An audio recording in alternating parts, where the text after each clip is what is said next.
Saudara-saudariku yang terkasih, dalam sebuah pengajaran bina iman anak, saya melontarkan pertanyaan kepada anak-anak yang rata-rata mungkin usia TK atau PAUD begitu ya, sampai kelas sebelum komuni pertama, sekitar menjelang kelas 4 SD. Saya tanya demikian. Siapa yang mau ikut ke surga? Siapa yang mau berangkat sekarang ke surga? Anak-anak yang rupanya masih polos, masih lucu, itu lalu berebutan tunjuk tangan. Saya mau naik ke surga gitu ya.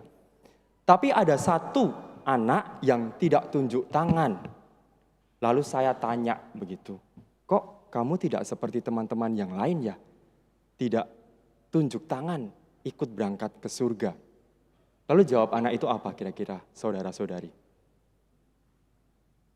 Memang mau berangkat sekarang, Romo? Ya, cerita ini sebenarnya membingkai isi homili saya. Kalau Anda sudah mengerti, maksud anak itu berarti homili selesai. Simple.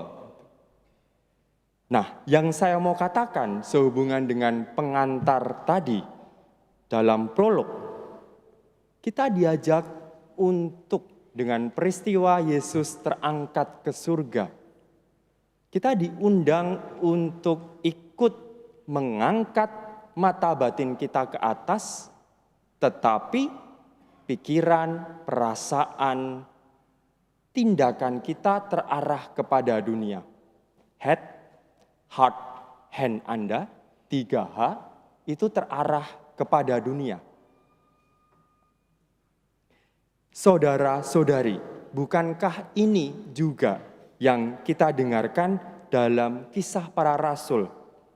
Bagaimana orang, para murid perdana, dan orang-orang di sana itu takjub memandang Yesus yang terangkat ke surga.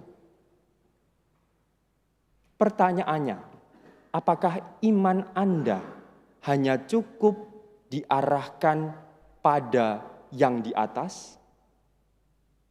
Ikut misa hari ini, oke. Punya devosi, adorasi, oke. Apalagi, ada yang pelayanan di sana-sini, luar biasa. Legio Maria tidak kalah penting. Tetapi justru dalam Kisah Para Rasul, kita diundang untuk, karena kita telah menerima kuasa Roh Kudus, kita diundang untuk menjadi saksi kemuliaan terangkatnya Tuhan ke surga, supaya kita diundang bersaksi memuliakan Tuhan di dunia ini.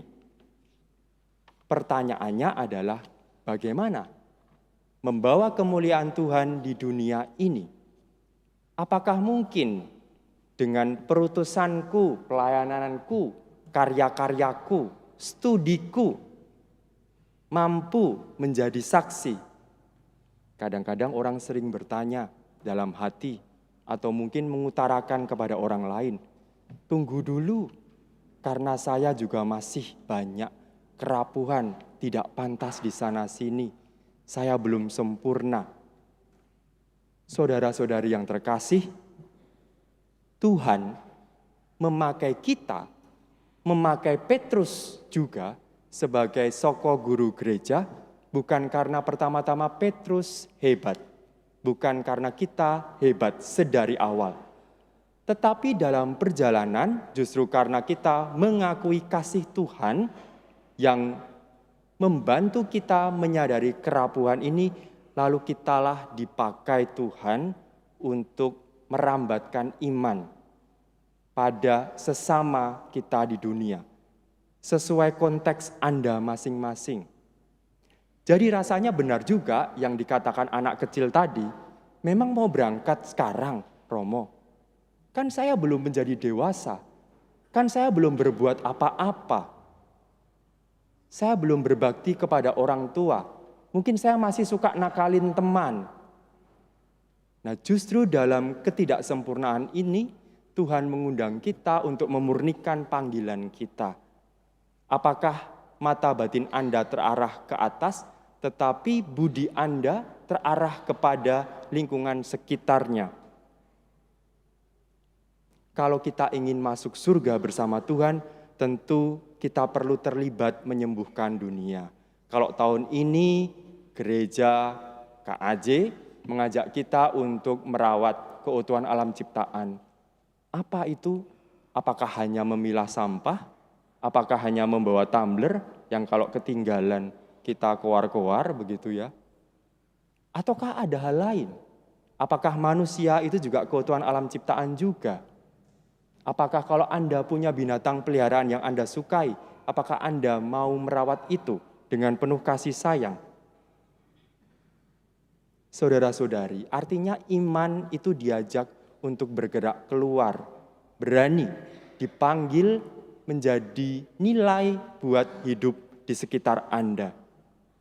Saya rasa untuk umat di Jakarta ini, dan saya yakin Anda datang dari berbagai penjuru di sudut-sudut kota Jakarta, Anda ketika pulang ke rumah dari tugas studi, atau mungkin pelayanan atau karya atau pekerjaan, Anda pasti memperhatikan kanan kiri Anda. Hidup di kota besar yang cukup sibuk dan kompetitif ini, orang bisa terjebak menjadi individualistis ya. Kadang-kadang orang justru bisa menjadi lebih hafal, lebih ngeh kalau HP-nya bunyi. Tapi kalau suara hatinya menegur supaya berbuat baik dan benar, itu lalu lewat saja. Orang kalau ketinggalan HP pasti panik setengah mati. Tapi kalau orang lupa berdoa seminggu, apakah ia panik? Belum tentu. Maka saudara-saudari, kenaikan Tuhan yang kita rayakan hari ini mau mengatakan dalam bahasa yang sederhana, bahasa anak-anak sekarang, jangan sampai koneksi internet yang Anda punya itu lebih stabil daripada koneksi internet ke atas itu. Koneksi dengan Tuhan itu biar mati, hidup, dan Anda biarkan begitu saja.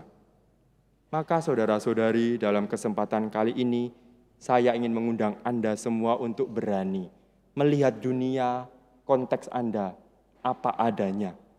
Dari situ Anda diajak untuk merefleksikan apa yang bisa Anda perbuat.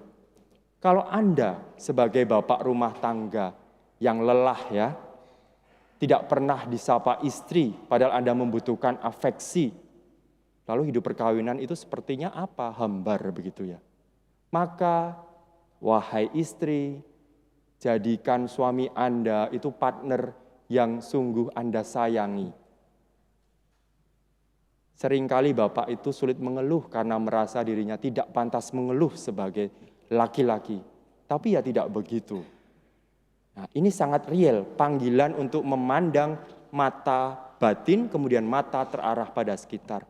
Kalau Anda anak-anak ya, anak-anak dari sebuah keluarga, Anda merasa orang tua Anda cuekin Anda, atau malah Anda yang cuekin sibuk dengan gadget Anda sendiri, maka mulailah melihat bahwa ternyata orang tua Anda juga butuh disapa. Ceritakan pengalaman Anda di sekolah, di kampus, atau kalau Anda yang jauh dari orang tua, ya sapalah orang tua sesekali. Apa gunanya koneksi internet kalau tidak digunakan untuk hal-hal yang mulia itu? Maka saudara-saudari, di hari raya kenaikan Tuhan ini jelas pesannya, kita diajak untuk tidak hanya mengagumi Kristus yang terangkat ke surga dengan mulia, tetapi bagaimana kita mau magis, mau melampaui dengan memandang mata batin, dengan memakai mata batin kita, lalu kita merasa Kristus yang telah bangkit mulia juga mengajak kita untuk memuliakan dunia di sekitar kita. Beranilah menjadi saksi kasih-Nya di tengah dunia, karena mungkin diri Anda itu adalah kitab suci yang dibaca oleh orang lain.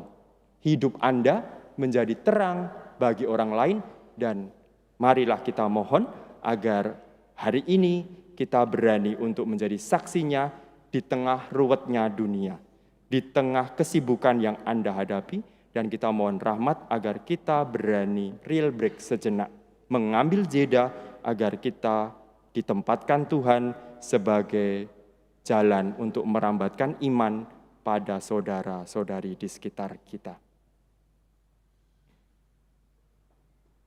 Amin. Saudara